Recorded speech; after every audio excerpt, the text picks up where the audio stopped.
que se resetea un valor asignado por tema.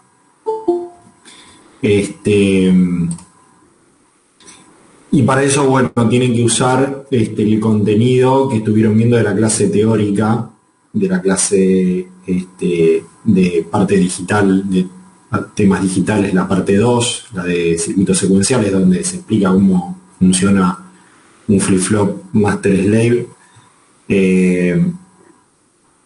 Y hay una segunda parte de, bueno, el diseño en general, si tienen preguntas puntuales, específicas de cómo usar la herramienta, de cómo usar Sinopsis, de cómo hacer alguna cosa puntual con la herramienta, sería preferible que lo discutan con Martín mañana, pero si eventualmente hay alguna duda conceptual o general, o puede ser algo específico, pero que tenga que ver algo más con la parte conceptual, sobre algo que sea necesario para llevar adelante el trabajo práctico, lo podemos ver. Obviamente que la clase de consulta de hoy es sobre esa clase, así que no habría ningún problema en que lo hablemos, tanto de la parte de secuenciales como de la parte de buffer, porque el trabajo práctico también tiene una segunda parte, en realidad es el ítem número,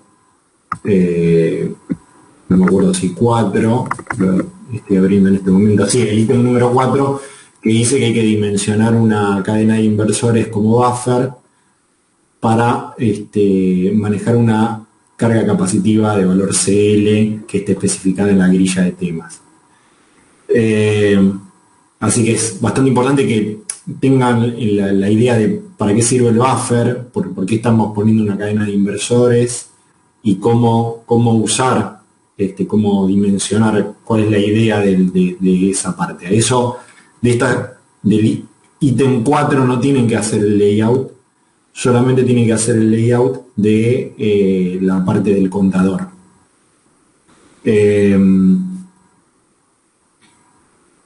Cualquier duda que tengamos sobre eso lo podemos discutir ahora. Hay una cosa importante que tienen que saber, que me parece que Martín se los comentó. Estamos con un trámite a través de la facultad, yo tal vez se los haya comentado también al principio del cuatrimestre, no me acuerdo. Estamos llevando adelante un trámite en la facultad que es la renovación de las licencias de Sinopsis, ¿sí? Las licencias que están usando ahora, tal vez la herramienta les esté avisando que el 18 de noviembre caducan.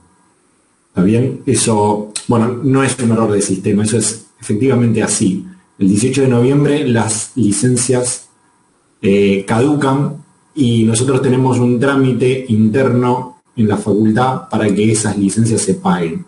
Si bien desde el punto de vista de autorización del pago, lo tenemos confirmado de que el pago se va a hacer, eso ya lo tenemos hablado y sabemos que está la voluntad de pagar. Hay todo un circuito administrativo que con la pandemia se transformó en algo ya antes de que exista la pandemia, era algo sideral, y ahora que hay pandemia es algo,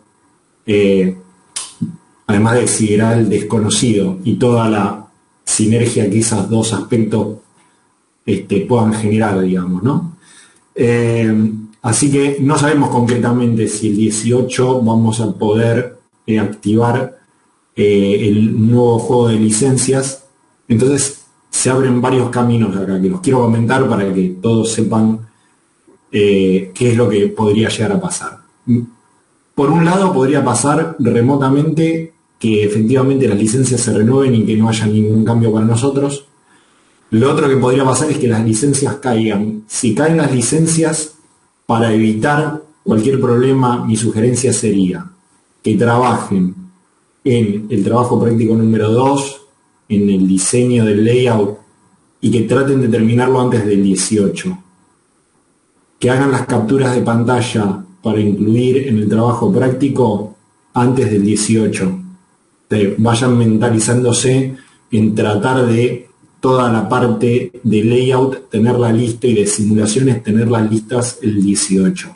Y después dejarse unos días del 18 hasta el 22, simplemente para hacer el informe, para ordenar las cosas, presentarlas, etcétera. Pero mi recomendación sería que intenten tener la parte de trabajo con la herramienta finalizada el 18. Existe la posibilidad de que Sinopsis, la gente de Sinopsis, también nos dé una extensión temporal, que pedamos, por favor, que estamos haciendo el trámite y nos demoramos y ellos nos den una extensión temporal de una semana o 14 días, pero no podemos contar con que eso va a ocurrir, con lo cual a priori tenemos que considerar realmente la posibilidad de que el 18 haya un apagón de Sinopsis. Bueno, bien, dicho esto, y antes de ya dejarles abierto el micrófono para que ustedes me hagan cualquier consulta, obviamente si me hacen alguna consulta mientras yo estoy hablando no hay ningún problema, pero el último tema que les quería comentar es que bueno, ahora a las 16:15 se habilita en el campus la clase correspondiente, la clase número 7 correspondiente a diseño analógico. A partir de ahora la materia empieza a empezar a tener un rumbo de, primero hacemos una introducción a cuestiones analógicas básicas y después empezamos a meternos ya en el tema de señal mixta, ¿sí? De señal mixta son circuitos en general que tienen una parte digital y una parte analógica, y que en realidad no importa mucho qué parte es digital, qué parte es analógica, simplemente importa que cumpla una especificación, digamos. Entonces, en la clase que se va a presentar, que va a aparecer ahora en el campus, es una clase puramente analógica. Y lo que les quería comentar, la clase está ordenada de forma de que primero se hace un breve comentario sobre el modelo de pequeña señal, del transistor que vamos a usar, por qué motivo vamos a priorizar el diseño analógico con CMOS. Es una clase que quedó un poquitito larga, así que tómenla con paciencia. Gran parte de esta clase debería ser un repaso para ustedes. Hay algunas cosas nuevas que me parece que son interesantes, pero hay una gran parte que es de repaso. Es bastante importante que las partes que sean de repaso por ahí, ustedes hagan un punteo de los temas que yo menciono y que los repasen conceptualmente como para tenerlos frescos. Ejemplo, ¿no? Por ejemplo, en un amplificador drain común o en un transistor que tiene una resistencia conectada en su source, ¿cuál es la resistencia que uno ve entrando por el drain, por ejemplo? Eso es un tema que yo no expliqué en la clase, no lo desarrollé. Es un tema que ustedes estudiaron en circuitos electrónicos, pero que me parece que es un buen momento por ahí como para que lo retomen y lo repasen, lo busquen o lo busquen en un libro o se sienten y traten de resolverlo a mano. Me parece que es un ejercicio que vale la pena que lo hagan y que lo refresquen. También como las configuraciones de amplificadores con un transistor, etcétera. ¿Sí? Bien, así que nada, los dejo con la clase de diseño analógico para que empiecen a trabajar. El siguiente trabajo práctico, cuando termine el trabajo práctico número 2, el trabajo práctico número 3 va a ser de diseño analógico. Seguramente o muy posiblemente tenga que ver con algún tema de esta clase, de la clase 7. Así que nada, queda ahí a disposición para que ustedes la vean y me hagan comentarios, consultas la clase que viene. Se supone que ya debería estar disponible. Si alguien me puede confirmar que tenga abierto el campus, alguien me puede confirmar que se abra correctamente las dos cosas.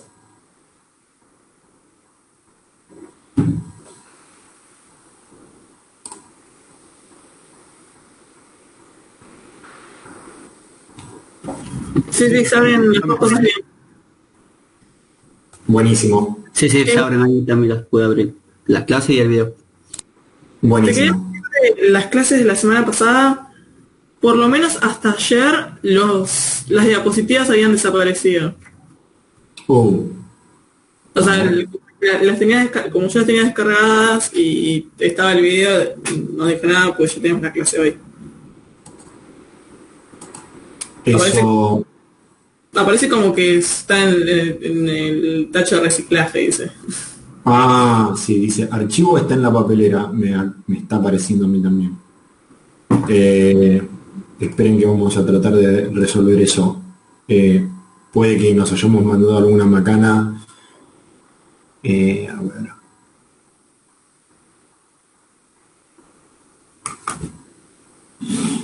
Bien.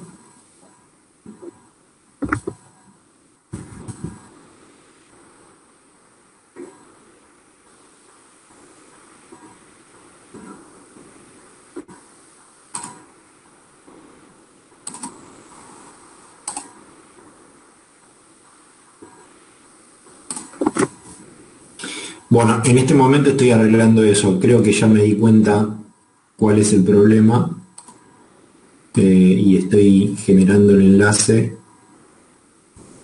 y lo estoy arreglando ahora. Me lleva un momentito. Mientras tanto vayan buscando las dudas que tienen. Yo tenía una duda de la clase de buffer. Dale.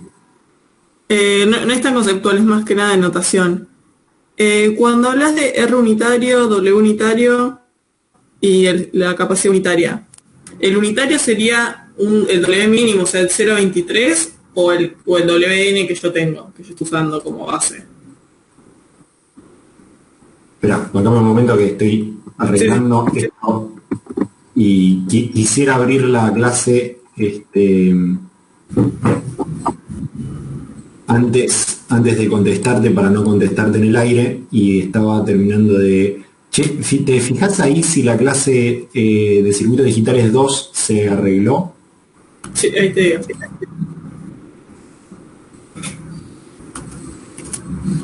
Y la de digitales 1 también veo que tiene el mismo problema. Fue una macana que me mandé yo. Así que ya lo estoy arreglando y ahora vemos lo tuyo. Sí, la de circuitos digitales 2 funciona. Bien, buenísimo. Y ahora bancame que estoy arreglando la de circuitos digitales 1, que me di cuenta que me mandé la misma macana, que tampoco debería estar disponible. Nada, es rápido, pero no deja de ser incómodo hacerlo, pero si no lo hago ahora, corremos riesgo de que me olvide. Esto está, y ahora estoy entrando en el aula virtual y editando la sección. Ya casi está bien. Y ahora abro la diapo.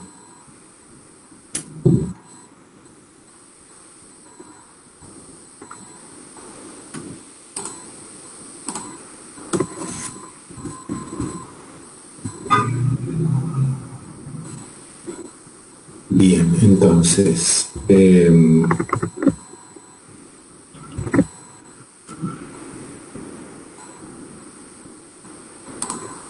Sí, ahí aparece.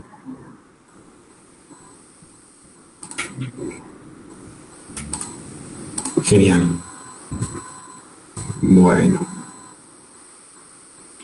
Bueno, supongo que me estás preguntando por esta diapositiva, ¿no? Sí, acá R unitario aparece. R unitario aparece ahí.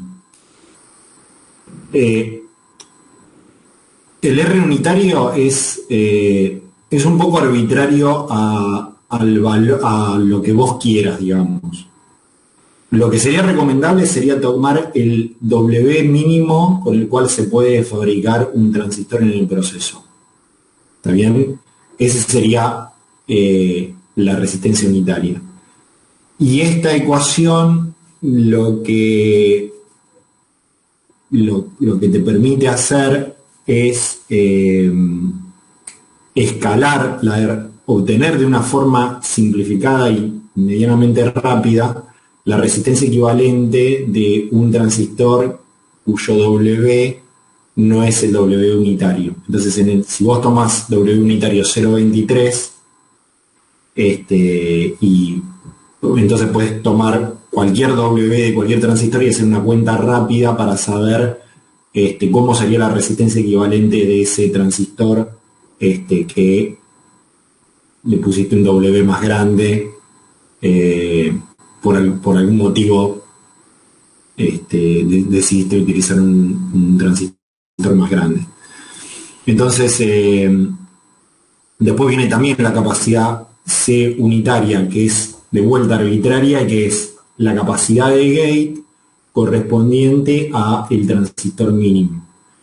Entonces lo que va a pasar es que, como siempre vamos a tomar cantidades o números enteros, típicamente se toman números enteros, siempre va a ser en general un número entero de capacidades unitarias, digamos, la capacidad de gate de los transistores N. Entonces vas a tener una capacidad mínima C unit, y bueno, después si tenés por ejemplo, un inversor que tiene el doble del ancho, los transistores N van a tener el doble. Entonces eso después lo usás acá para obtener la fórmula del delay. Se utilizan esos términos. Cuando pones, haces el R equivalente por la capacidad intrínseca, acordate que el R equivalente es el R unit multiplicado por este factor, que es el W sobre el W unitario dividido el W. Y cuando pones multiplicando el Cint es esta fórmula que tenemos acá, que se puede escribir como gamma por 3, donde tiene el W multiplicando y el W unit dividiendo. Entonces, cuando vos haces este producto, lo que termina pasando es que los W se te cancelan y te queda este TP0, que a priori podríamos decir es nada, es eso, es el TP0, es una parte del cálculo que hay que hacer para encontrar el delay del buffer, digamos, para decirlo de alguna forma. Porque esta capacidad, el R equivalente es el R equivalente del inversor, pero esta capacidad es la capacidad intrínseca, digamos. Este TP0 no está considerando la carga que tendría la etapa. Por eso, bueno, justamente se puede sacar factor común en esta expresión y bueno, punto. No sé si eso contesta, no me quiero seguir metiendo en cosas que no preguntaste, pero no sé si eso responde tu pregunta o hay alguna otra duda. Sí, responde perfecto la pregunta. Lo que me queda ahora de duda es Cint, el intrínseco. ¿Serían las capacidades de difusión y la de overlap o alguna más?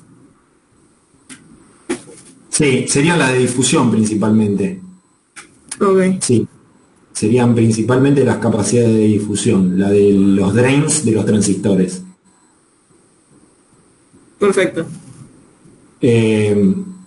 Ahí eso es más o menos importante, es bastante importante que lo calculen, la capacidad intrínseca, porque van a tener que estimar el gamma.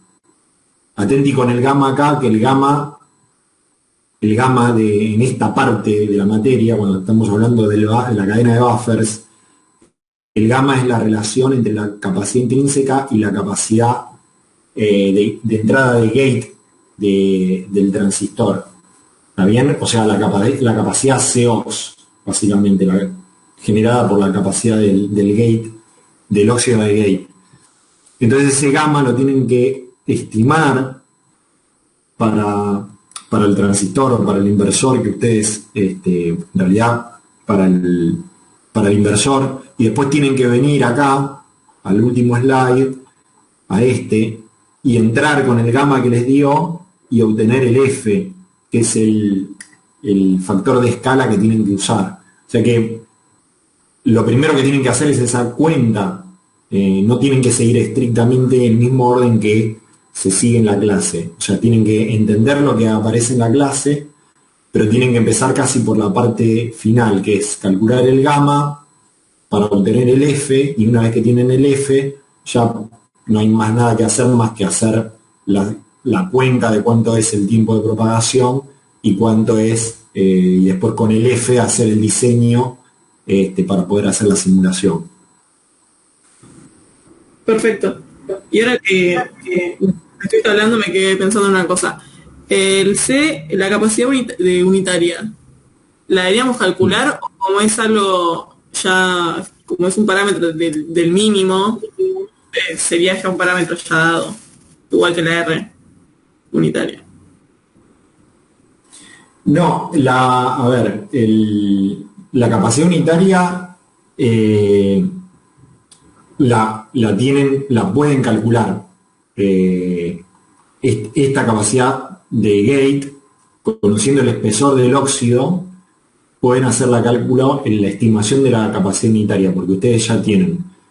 Esta capacidad unitaria es el L, que es el L mínimo del transistor, por el W, que sería el W mínimo, si en este caso 0,23, multiplicado por C'-ox, que es la capacidad por unidad de área del óxido que se obtiene a partir de asumir que es dióxido de silicio, el aislante de gate, y que tiene un espesor de lo que aparecía en la hoja de datos, que es algo cercano a 2 nanómetros, me parece. Entonces con eso obtienen la C unitaria y obtienen la capacidad de entrada de gate, ¿está bien? La que se llama en este lugar CGIN. Entonces, el gamma, se puede estimar el gamma si uno calcula el CGIN del inversor y calcula la capacidad intrínseca, que es la capacidad del nodo de salida, que es la capacidad de las difusiones. ¿Está bien? De esa forma se puede hacer una estimación de el gamma, y con el gamma obtienen el F, que es el factor de escala, ¿sí? Es el fan out efectivo de cada una de las etapas. Con esas dos cosas ya tienen prácticamente definido el buffer. Hay dos cuestiones que quiero comentar. O sea, hay una parte de cuentas, de simbología, de cosa que por ahí es un poco más espesa y un poco más incómoda de seguir, pero que bueno, hay que sentarse, prestarle atención y resolverlo. Está bueno que identificamos cada cosa que es para que sea más sencillo para ustedes. Lo más importante a mí, lo que más me importa es qué es lo que estamos realmente haciendo.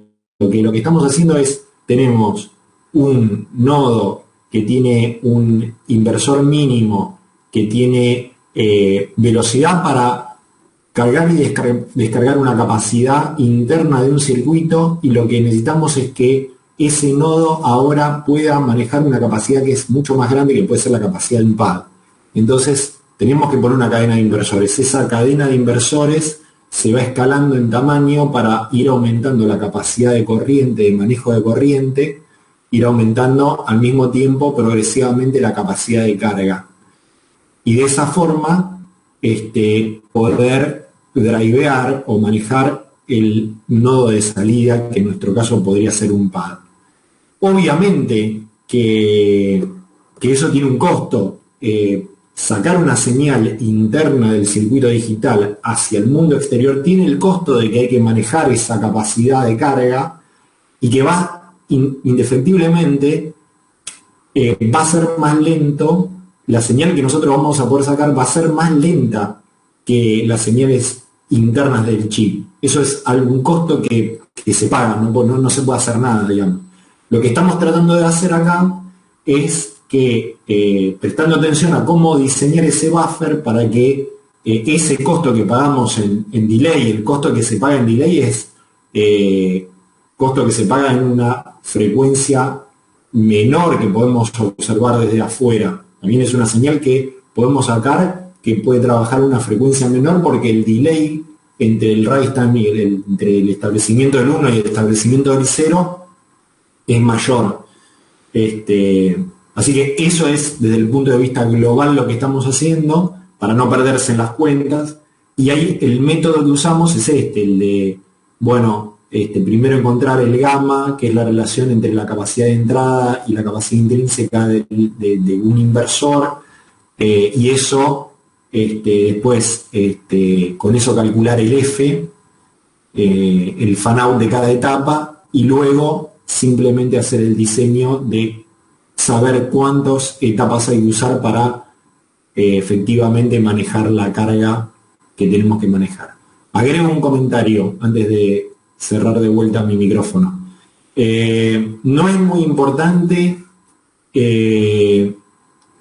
si la señal queda negada, digamos. O sea, si me queda una cantidad impar en la cadena, no importa. Digo, muchos habremos visto ya a esta altura que cuando uno compra un circuito integrado que tiene una señal lógica a la salida, la señal lógica a la salida a veces viene negada. Bueno, acá también puede pasar. Uno diseña el buffer y por ahí la señal lógica a la salida es la señal negada.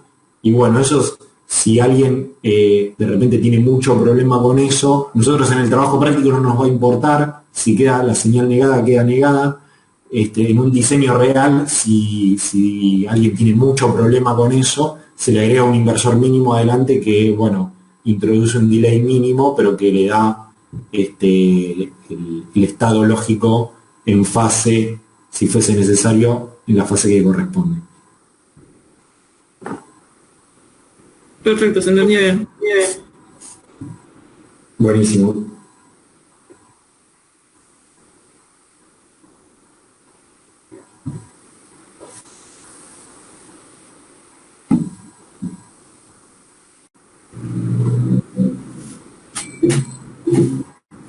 Si nadie tiene dudas, Dale, seguí vos. Avisará. De la parte 2 de la clase pasada, la parte ya cuando habla de los latch, el que explicás es el que está triggereado por flanco ascendente. Más adelante, casi al final. Ahí. Ese sería por flanco ascendente, ¿no? Sí. Claro, y para hacer de flanco descendente habría que entrar al revés con los clocks. Sí, buena pregunta, porque claro, algunos temas les tocó flanco descendente. Alcanza con poner, viste que acá la topología esta es el negative latch, es el de entrada, y el positive latch es el segundo. Habría que invertirlos entre sí. En este esquema te quedaría el positive latch primero y el negative segundo. Entonces, claro, eso lo llevo a pensar, pero después lo que no llegué a entender bien es, entiendo cómo se diferencian en este análisis, pero no circuitalmente, qué diferencias tiene uno del otro. Lo que llegué a ver es que la diferencia es que entran al revés los clocks. Pero no sé si sí, entre los clocks, estoy pensando si es solamente eso. Sí, es solamente eso, entran al revés los clocks. Eso debería hacer que sí, solamente entran al revés los clocks. O sea, respecto de esto, de este esquema, tenés que conectar al revés los clocks del primero y del segundo, digamos. Okay, sí, porque y me cuenta al revés. O sea, me cuenta de 15 hasta 0. O cree haber hecho eso, quizás ahora que lo estoy pensando me confundí en algo. Pero pará. Pero el problema, a ver, son dos cosas separadas. Una cosa es el flanco. Vos lo que deberías hacer es agarrar un flip-flop y simularlo y asegurarte de que esté funcionando bien. Sí. Agarras uno solo, lo pones en un test bench y lo simulás. Y de hecho eso lo vas a tener que hacer porque ahí yo te pido el setup time y el clock to queue, que son dos Sí, eso tiempos no le hice los tiempos todavía, pero parecía andar. Perfecto. Y el registro master slave aislado solo, ¿ese lo simulaste? Sí, pasa que o sea, no hice los latch por separado, hice solo uno entero como se muestra acá. Entonces lo que hice fue cambiar los clocks y lo simulé y funcionaba bien. O sea, cuando el clock cambiaba de manera descendente, cambiaba mi salida. Bien, perfecto. Y cuando lo pones todo junto, el sistema, decís que en vez de empezar, o sea, hay una señal de reset que te lo lleva a cero y después en vez de empezar a contar con el valor 1, empieza en 15, digamos, y empieza a decrementarse. Claro, empieza a incrementarse. No sé si llegué a poner bien la señal de reset. Quizás está ahí el problema, pero me sorprendió que arranque directamente en 15 y vaya bajando, en vez de capaz ir a 15 y volver a 0 solo.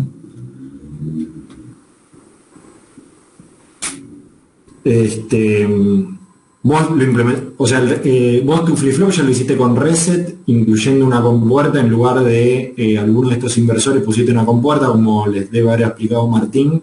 Sí, en vez de le puse una compuerta. Una compuerta, bien.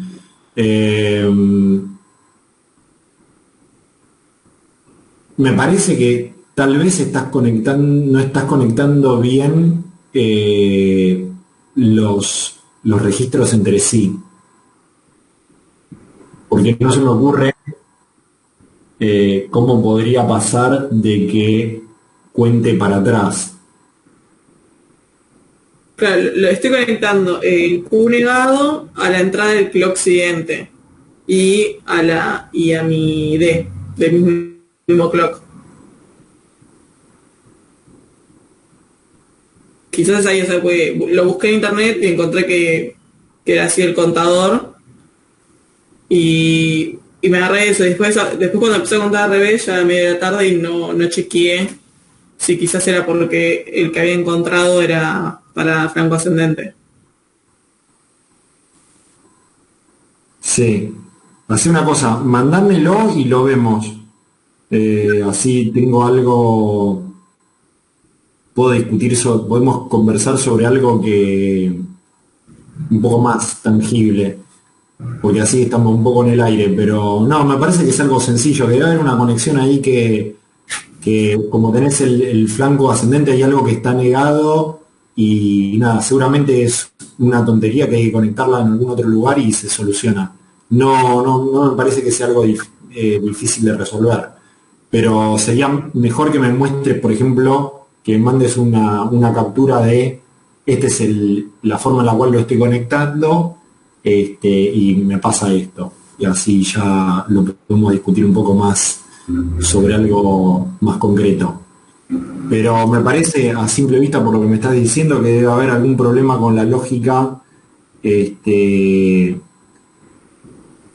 Vos estás sacando el clock, el Q negado lo estás metiendo en el clock del siguiente. Sí, y a la entrada de sí mismo.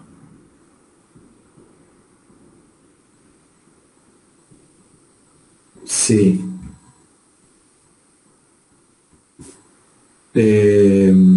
Sí.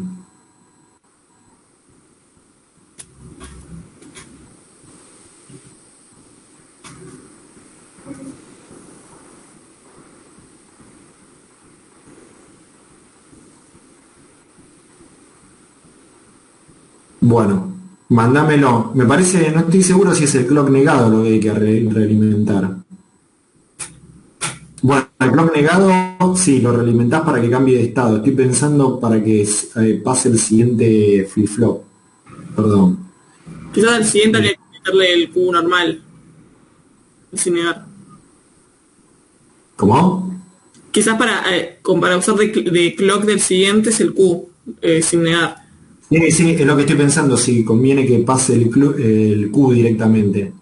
Eh, Igual hay algo que no me cierra porque este, o sea, esto es un divisor de frecuencias en realidad. Y el primero que debería cambiar de estado es el primer flip-flop que vos tenés en la cadena, es una cadena, es el que debería cambiar de estado 2 veces antes de que el segundo cambie de estado. Entonces, estoy pensando en, bueno, no importa, mandámelo y lo vemos. Para mí es algo tan sencillo como que hay que realimentar o pasar otra señal o algo, una cuestión lógica sencilla, pero lo vemos por mail. Perfecto, dale, no hay problema. Gracias. De nada.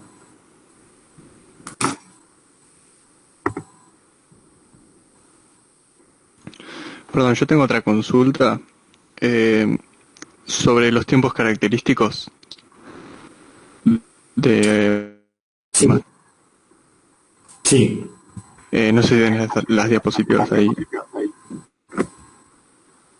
Ah, justo. Bien. Mi duda iba por el lado de que cuando me puse a pensar los tiempos de setup y de clock to queue, eh, hay dos tiempos que, o uno que no se tiene en cuenta, o no veía que se tenía en cuenta, que es el tiempo de propagación en I3 e I4. O sea, porque clock to queue arranca después de I4, pero nunca contemplamos el tiempo que tarda en propagar I4. No sé si me explico. sí, sí, sí, sí. El tema, entiendo tu consulta. Entre paréntesis, antes de responderte, hoy después de la clase nos quedamos conversando de lo que íbamos a hablar nosotros. Teníamos Sí, sí, agendado eso, ¿no? sí. Bien, perfecto. Entonces, respondo a tu pregunta. Primero, el flip-flop tiene que cumplir el setup time por una cuestión cronológica o de secuencialidad. Primero se tiene que establecer la señal en el flip-flop para que, o sea, se tiene que garantizar que la señal esté estable antes de que llegue el clock y eso ocurre antes de que el clock llegue. Entonces, fíjate todo lo que ocurre antes de que el clock llegue y lo que debe ocurrir para garantizar de que todo funcione correctamente. Antes de que el clock llegue, supongamos que está inestable la entrada D, esta que tenemos acá, pero en un momento determinado, o sea, la entrada D se estabiliza en un valor y ese valor se propaga, ¿no? Entonces se tiene que propagar a través de I1, T1, se tiene que llegar a I3 y se tiene que propagar a través de I3 y tenemos que garantizar que además se propague hasta a través de I2 y llegue por lo menos hasta este punto de manera estable. De forma de que si el clock cambia en ese instante, tenemos asegurado de que lo que se va a realimentar a través de T2 es el estado a la salida de I2 que es el correcto. ¿Está bien? O sea que no haya ninguna ambigüedad, de que no ocurra de que en el momento que llegue el clock y que T2 empieza a conducir y T1 deja de conducir, y tanto I3 como I2 estén de acuerdo en el estado que van a guardar, que no haya ninguna ambigüedad. ¿Está bien? Eso es lo que nos garantiza que el dato se guarde correctamente. Ahora, como la señal se propagó por I3 y se propagó por I2 también, eso significa que seguramente o obligadamente la señal también se propagó por I4, o sea, en el tiempo que se propagó a través de I2,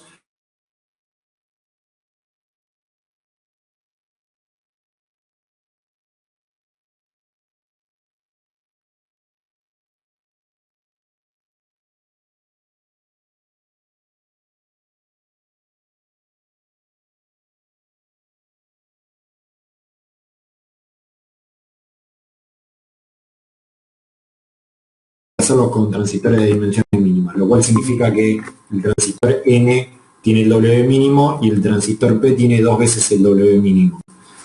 Eso es para la construcción de los inversores.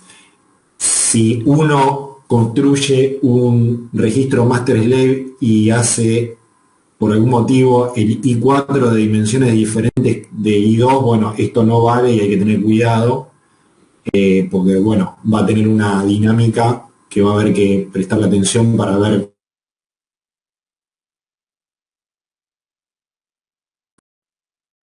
Claro. no parece crítico, simplemente parece como que si el I4, el clock to queue te va a dar más grande, habrá que esperar un poco más de tiempo y no habría ningún problema. Si vos me estás preguntando, la otra ramificación de la pregunta es, bueno, pero yo cuando fabrico, que tal vez no estés preguntando esto, pero se me ocurrió y me parece que por ahí lo podemos comentar, si cuando yo fabrico un transistor en un lugar y en otro del silicio, pueden salir con una pequeña dispersión. Pueden salir, tal vez se los comentó Martín en la clase del inversor, que a veces, no sé, el umbral de conmutación o por algún motivo la conductividad o cuando se hacen los transistores que son mínimos, la fotolitografía puede llegar a tener más variabilidad y pueden salir transistores N que son un poco mejores, transistores N que son un poco peores, igual los P también, y la combinación de un transistor N débil con un transistor P fuerte tiene una tendencia a beneficiar la propagación de una de las dos señales, y eso, bueno, puede generar un tema, digamos. A priori, este esquema, este circuito que estamos viendo acá es suficientemente robusto en la gran mayoría de los casos y por ese motivo se usa, porque es lo suficientemente robusto como para que funcione correctamente y sea razonablemente tolerante a las fluctuaciones en los inversores debido al proceso de fabricación. Hace que eso no sea crítico, para decirlo de alguna forma, siempre y cuando las variaciones sean variaciones razonables para un proceso CMOS. Pero bueno, esas son las dos posibilidades que se me ocurren a comentar, digamos, respecto del tema. Sí, perfecto. Lo segundo se me había ocurrido capaz, pero no pensé que iba a cambiar mucho, porque uno por lo general, ese tipo de exporciones son mucho más chicas que cuando vos querés intencionalmente cambiar el ancho del transistor. Lo que se hace, viene como comentario adicional, lo que se hace típicamente es, se simula con situaciones de corners que se llaman, que es que los modelos de los transistores de un proceso CMOS, existe el que usan ustedes para las simulaciones que se llama TT, que es el transistor que es el típico del proceso, o sea, el promedio, el transistor promedio, y después se simulan casos extremos, como el transistor, cuando los transistores P son lentos, es decir, que tienen una resistencia más grande de paso, o cuando los transistores N son lentos, y se hacen lo que se llama corners, que es las 4 combinaciones de los transistores cruzados cuando uno sale lento y el otro sale rápido, o sea, el N lento y el P rápido, y el contrario, y después se hace también simulaciones en diferentes temperaturas. Entonces se hace antes de fabricar, digamos, se verifica que los circuitos que se fabricaron, que se diseñaron, funcionen y sean robustos a que haya esas variaciones en el proceso. Eso ahora no lo estamos viendo para no dispersarnos demasiado, para que se concentren más en llevar a cabo este diseño y no tener tantos frentes de discusión en simultáneo, pero cuando se llevan a cabo diseños que se van a fabricar y que van a ser comerciales, las simulaciones de corners son bastante importantes. Ok, perfecto. Al fin y al cabo son las que garantizan de alguna manera que el circuito que uno quiere implementar vaya a funcionar, ¿no? O sea, uno siempre antes de fabricar tiene que cubrir con todas las herramientas que tiene a disposición, garantizar que el circuito que está diseñando efectivamente después cuando se fabrique funcione. Claro, claro.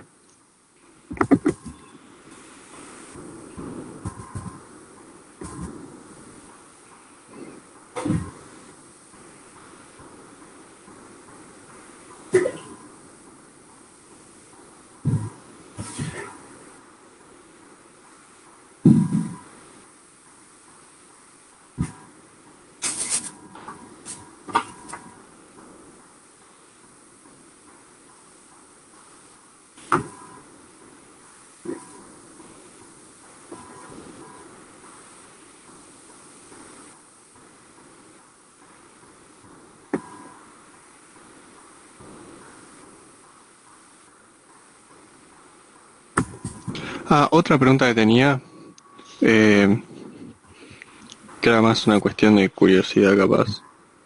El problema ese de que se superponían el clock con el clock negado, porque hay una diferencia de propagación, de tiempo de propagación, ¿no se puede poner un buffer o un delay o algo en el que no está negado para que tenga más o menos el mismo tiempo?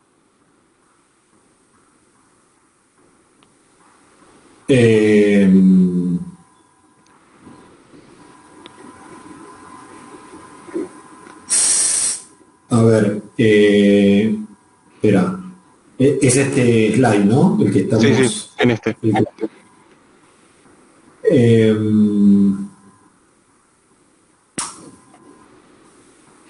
O sea, lo que pasa es que como una señal se genera a partir de la otra, siempre va a haber un delay en una respecto de la otra. No, o sea, la generación del clock y del clock negado con este método siempre va a tener una etapa de diferencia entre una y la otra. A ver si me seguís. Si vos querés creo que sí. Si vos querés en el clock generar un delay en este clock para acomodarlo, vas a tener que poner 2 inversores, no uno. Claro. Entonces, nada, te vuelve a aparecer el desfasaje. E incluso si los dos inversores son distintos, o más chicos o más grandes que el otro que está arriba, como para más o menos manejar el tiempo de propagación dependiendo de la carga que se ve en las distintas salidas. Eso podría ser. Igual las cargas que ves acá son iguales del clock y del clock negado. Pero es lo que vos decís, sí, es algo viable, digamos, de simplemente tunear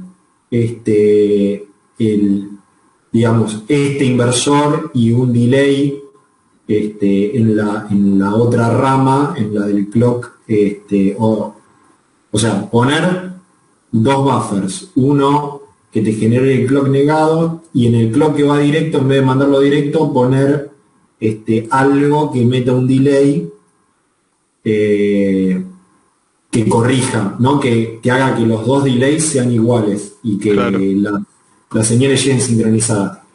Eso se podría hacer, habría que ver. Creo que se podría llegar a un diseño que sea más o menos robusto como para garantizar de que la fabricación no te lo arruine, pero me parece que es algo que se podría hacer. La desventaja que tiene es que estarías atrasando el clock, ¿no? Porque seguramente este diseño que donde acá pones un inversor mínimo, esto es el menor delay que vas a poder tener. O sea, es el circuito más rápido es con un buffer, con un inversor en una señal y nada en la otra. Eso es lo más rápido que puedes hacer.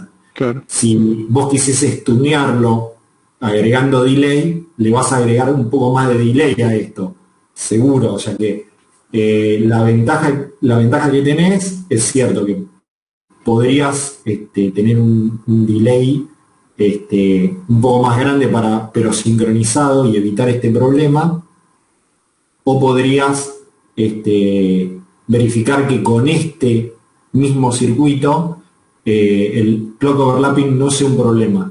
Que típicamente, no me acuerdo si lo dije en la clase, típicamente si bien esto existe y hay que observarlo, típicamente no llega a ser un problema real, salvo que por algún motivo se desbalancee la carga de este nodo y uno tenga, se empiecen a aumente por algún motivo la capacidad parasita de este nodo y esta señal empieza a ser un poco más lenta. Entonces ahí sí te puede arruinar el funcionamiento del flip-flop. Pero en condiciones normales esto no llega a ser un problema. Okay. Está bueno funcionarlo y está bueno que lo analicemos, pero esto no llega a ser un problema. Quiero el comentario de en qué caso sería un problema. Vos me decís, usted me puede decir, bueno, está planteando lo que es ficticio, porque este problema no ocurriría nunca. Simplemente vos lo que me decís es verificar que, bueno, que en el diseño que vos hacés, verificar que efectivamente esto no es un problema. ¿Cuándo podría ser un problema? Bueno, imaginen lo siguiente, imaginen que queremos tener dos registros, entonces tenemos este registro y al lado ponemos otro registro igual, y que en lugar de tomar la señal de clock desde este nodo y la señal de clock negada y generar un clock negado para el siguiente flip-flop, tomásemos el clock negado de acá y el clock de acá y conectásemos todo el circuito que sigue sin conectar sin poner este inversor, tomando el clock negado directamente desde acá. Entonces lo que pasaría ahí sería que el clock para ambos sería igual y el clock negado tendríamos todo un nuevo circuito que está cargando este nodo, por lo cual la capacidad de este nodo se multiplica por 2, además de los cables de conexiones que no lo estaba considerando. Entonces, lo que pasa en ese caso es que entramos en riesgo de que el overlapping sí empiece a molestar y ponga en riesgo la integridad del dato. Entonces, típicamente para esta configuración chiquita donde este inversor lo único que tiene que hacer es drivear los gates de estos dos transistores y de estos dos transistores, 4 transistores, a priori se supone que no habría ningún riesgo. El problema es cuando en un mal diseño alguien conecta más cosas en este nodo que debería ser interno del flip-flop y hace que sea más lento el clock negado. Entonces, cuanto más lento es el clock negado, más riesgo hay de que ocurra este fenómeno de competencia, porque están todas las llaves conduciendo al mismo tiempo y tener algún problema en el dato guardado. Es solamente eso. Ok.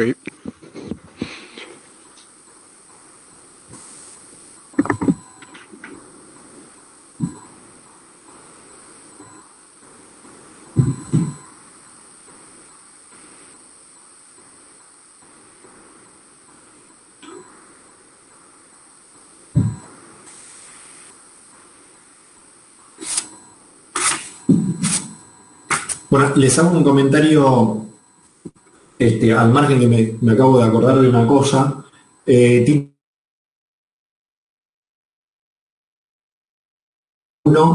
Estamos empezando a corregir.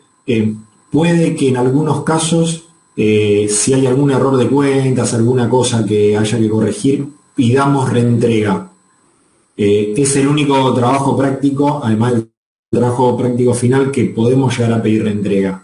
Los demás trabajos prácticos, la versión que se entrega es la versión que se califica. Después les vamos a pasar un link con una planilla donde van a aparecer las notas de los trabajos prácticos. Pero si nosotros notamos que por ahí hay un error en el cálculo de una capacidad, algo que no queremos que se arrastre el resto del cuatrimestre, va a haber un feedback y le vamos a pedir háganlo bien, hagan una reentrega para asegurarnos de que esa idea, esa noción o ese cálculo esté correctamente hecho y a partir de ahí en adelante lo puedan aplicar. Después el trabajo práctico número 2 va con calificación directamente, y el trabajo práctico número 3, que va a ser de algo analógico, también va a ir con calificación directamente. Así que nada, les quería comentar eso porque es algo que surgió ahora, que vamos a empezar a corregir los trabajos prácticos número 1. Tengo una consulta de los TPs así en general. Sí. La idea es que para diciembre terminamos el TP3 y el TP final sería en febrero. Eso, ¿les dije eso en algún momento? No, mientras que estaba hablando hice unas cuentas más o menos mentales de decir, bueno, más si entregamos el 22 y nos dan la siguiente semana el TP3, poner otras 3 para realizarlo, sería más o menos a fin de diciembre la entrega. Espera, dejo de compartir porque quiero abrir unos apuntes internos que tenemos nosotros que son secretos para ustedes, no deberían poder verlos. Así que dejo de compartir un momento y voy a chusmear nuestro cronograma interno para ver si es cierto esta especulación que estás haciendo. Yo ahora no lo tengo en mente, pero lo estoy viendo.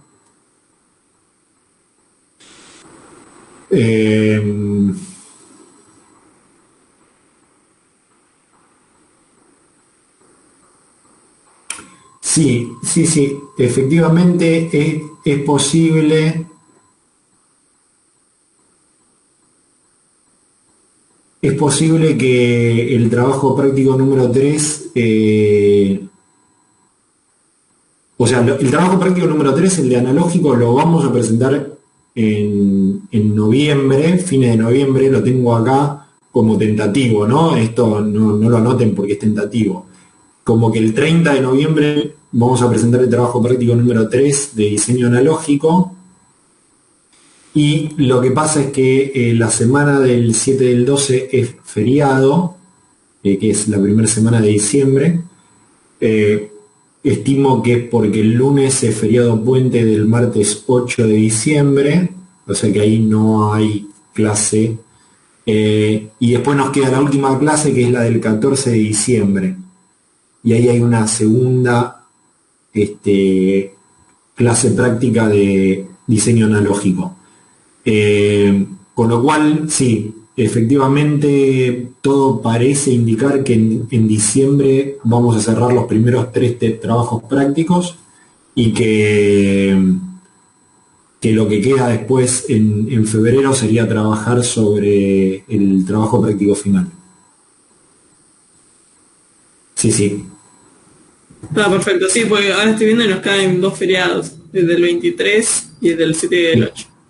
Exactamente, tenemos dos feriados, sí. Los lunes por lo menos, el 24 del 11 hay clase normal. Y después, pero ese lunes está feriado. Y después la semana del 7, que es lunes y martes feriado.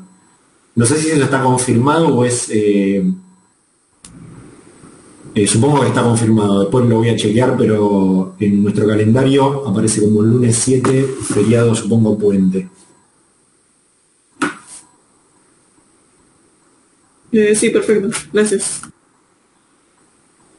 De nada, así que más o menos sí, el esquema de la materia va a terminar siendo ese, que en esta primera parte, digamos, llamémoslo este año, vamos a completar el trabajo práctico número 3 y lo que nos queda en febrero vamos a trabajar en el trabajo práctico final.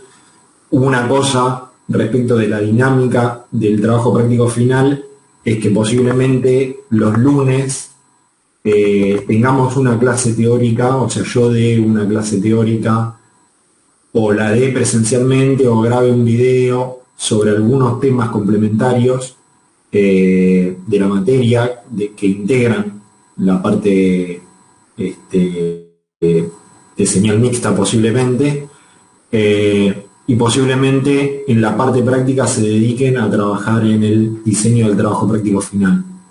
¿Está bien?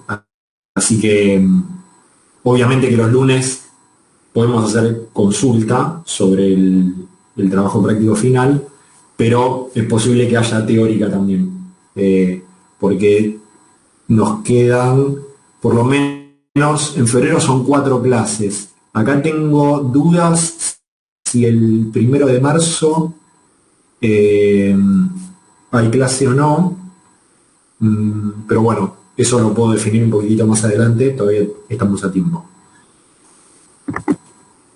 Bueno.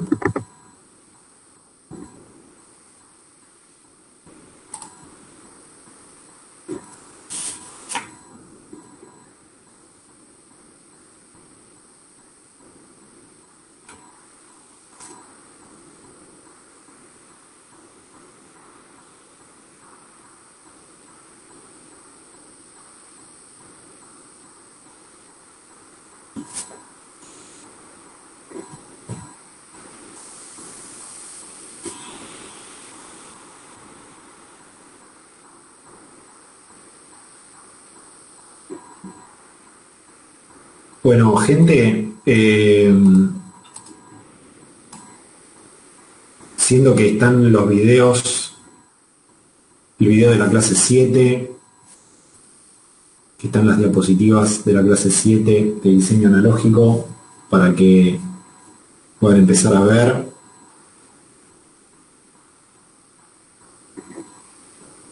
Si no hay ninguna otra consulta, podemos terminar acá. Y bueno, vernos el lunes que viene.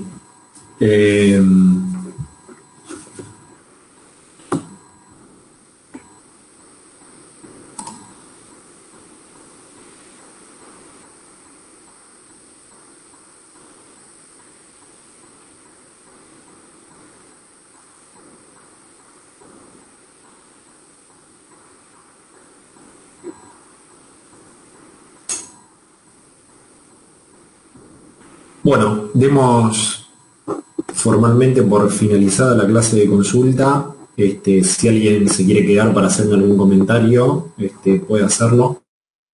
Y si no, damos por concluida la clase. Y bueno, nos vemos la semana que viene. Chao, gracias. Ahora me consultando. Chao, Fred. Dale, chao. Hasta luego. Saludos. Chao, hasta luego. Chao. Chau, chau.